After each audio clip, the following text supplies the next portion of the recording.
Situés à Annevoie-Rouillon, dans l'entité d'Anhé, les jardins d'Annevoie sont les seuls jardins d'eau en Belgique. Aménagés au XVIIIe siècle, ils figurent parmi les plus beaux d'Europe. Véritables perles dans un écrin de verdure, les jardins d'Annevoie s'étendent sur une douzaine d'hectares et offrent en permanence un spectacle surprenant, où l'eau coule, glisse et jaillit des fontaines et des cascades qui parcourent les lieux. C'est dans ce cadre exceptionnel que Guy Lemaire nous donne rendez-vous cette semaine. On sent la spa. Mais ce château, ce domaine d'Annevoie, il est lié à une famille dans laquelle il restera pratiquement 3 siècles. Ce sont les de Montpellier qui en héritent au début du XVIIIe siècle. Ce sont des maîtres de forge. Ils ont donc besoin d'eau. Et ici, ils vont en trouver en abondance. C'est Charles Alexis qui va lui donner sa véritable impulsion. Grâce à ses nombreux voyages en Europe, il va aménager le domaine, les jardins en particulier, selon les modes d'architecture de jardins français, italiens ou anglais. Et avec une particularité, tous ces jeux d'eau ne sont actionnés par aucune machinerie. Ils sont simplement naturels et vous allez comprendre pourquoi.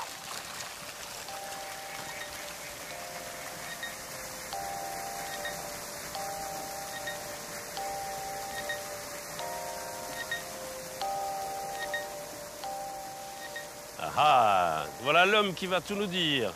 Vous êtes Godefroy, hein? Oui, exactement. Bonjour. Vous êtes le chef jardinier ici à Annevoie, un des plus beaux jardins d'Europe. C'est quand même pas mal de pouvoir y travailler au quotidien. Alors, je disais qu'il n'y a pas de mécanisme ici, que tout est naturel. C'est vraiment vrai? C'est la main de l'homme ou quoi? Aucune pompe pour les fontaines ici. Tout fonctionne avec la pression de l'eau. Et alors les ajutages en fonction de leur diamètre et leur grosseur fait qu'on obtient les jets voulus. Donc l'eau arrive ici, passe par donc un souterrain ici, qui remplit le bassin. Et alors là, donc ici, alors ici nous mettons des pierres justement de manière à pouvoir maintenir un débit suffisant pour l'alimentation du bassin. Et alors de là, où Fabrice travaille, il y a les entrées pour les jets, qui eux doivent être nettoyés avec le balai des eaux, de manière à enlever toutes les crasses qui, elles, passent dedans, pour garder un jet qui soit le plus parfait possible. Et vous êtes combien pour faire ça? On est 4 ouvriers ici et un stagiaire. Et tous les jours de l'année, donc? Tous les jours de l'année, oui. C'est du boulot. Hein? Je m'en doute.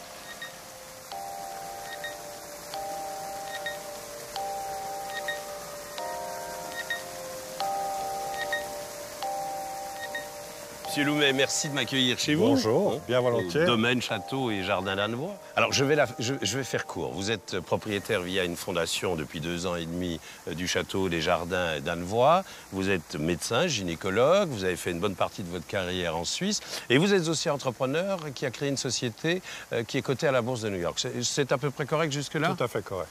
Tout à fait correct. Ça ne m'explique quand même pas pourquoi vous avez racheté ce fameux éléphant. Oui. Bah, c'est une passion. Hein. Mon métier, c'est d'innover en biopharmaceutique, mais on a aussi une passion pour la préservation du patrimoine et en particulier les jardins.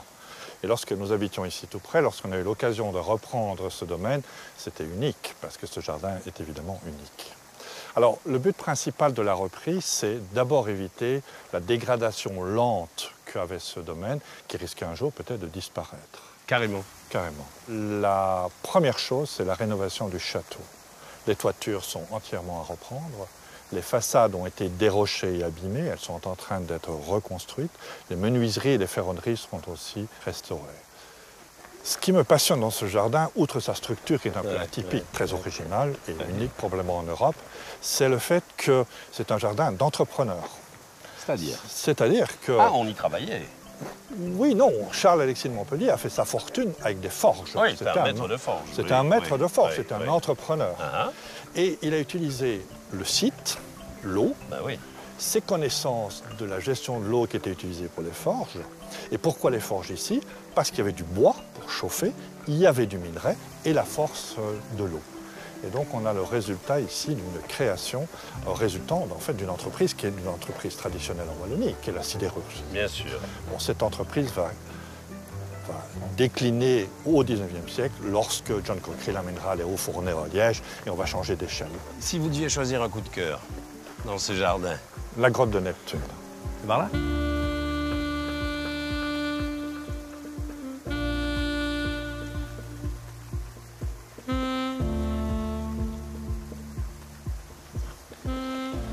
Donc, voilà la merveille. On ne peut pas s'y tromper. Hein. Voilà la grotte de Neptune. Cette vieille ruine au-dessus, cette fausse grotte et les jets d'eau qui rappellent bien sûr l'eau des jardins. La végétation qui envahit, ça c'est typique de la Villa d'Este. Ah oui. C'est remarquable. Élément important aussi, c'est le Neptune, les fontes, typiques de la région Mosane, produits, sous-produits de la sidérurgie. C'est de la fonte. C'est de la fonte, c'est Ah, extrêmement faut le savoir. lourd. Ah, C'était ouais. des objets de jardin. Et cette série de trompe-l'œil qu'on a dans le jardin ont été faits par le sculpteur Évrard, qui est très connu à Liège au XVIIIe siècle. Donc pour moi, c'est la quintessence du jardin en seconde partie du XVIIIe siècle.